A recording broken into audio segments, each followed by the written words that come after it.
3 জানুয়ারি 2026 তারিখে ভেনেজুয়েলার ওপর চালানো যুক্তরাষ্ট্রের অপারেশনের নাম কি? Operation absolute resolve. 2026 সালে বিশ্বকাপ ফুটবলের ফাইনাল অনুষ্ঠিত হবে কোন স্টেডিয়ামে? MetLife stadium. 1 জানুয়ারি 2026 ইউরোপীয় ইউনিয়নের কোন দেশ ইউরো মুদ্রা চালু করে? বুলগেরিয়া।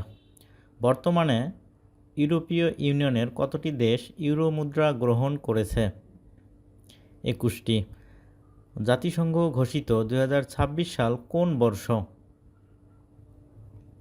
সবগুলো। 2026 সালের ওয়ার্ল্ড বুক ক্যাপিটাল কোনটি?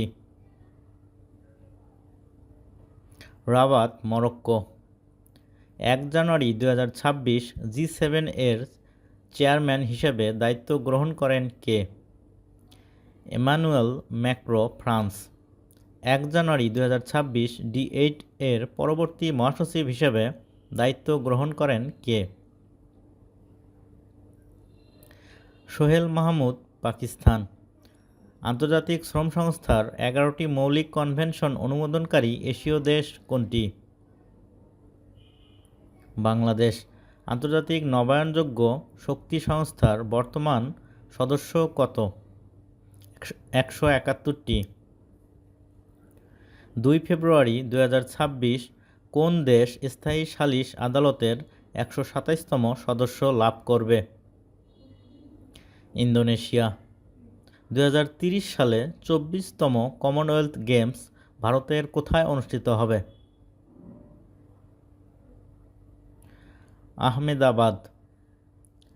বাংলা ভাষার প্রথম এআই প্ল্যাটফর্মের নাম কি? কাগজ.ai। গাজা ভূখণ্ডে ইসরায়েলের দাবি করা নতুন সীমানা কি নামে পরিচিত? Yellow line. ইসরায়েল কোন দেশের বিরুদ্ধে অপারেশন আয়রন রোড নামে পরিচালনা করেন? ফিলিস্তিন।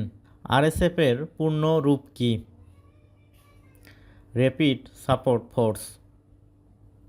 এলডিসি থেকে উত্তরণের পর ইইউ কত সাল পর্যন্ত শুল্কমুক্ত সুবিধা অব্যাহত রাখবে?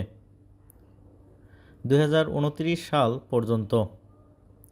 বাংলাদেশ ক্রিকেট বোর্ডের বর্তমান সভাপতি কে? আমিনুল ইসলাম বুলবুল। 31তম জাতিসংঘ জলবায়ু পরিবর্তন সম্মেলন কোথায় অনুষ্ঠিত হবে? আন্টালিয়া, তুরস্ক। 2025 সালে ফিফা অনূর্ধ্ব-17 বিশ্বকাপের চ্যাম্পিয়ন কোন দেশ? পর্তুগাল। বর্তমানে তফসিলি ব্যাংকের সংখ্যা কয়টি?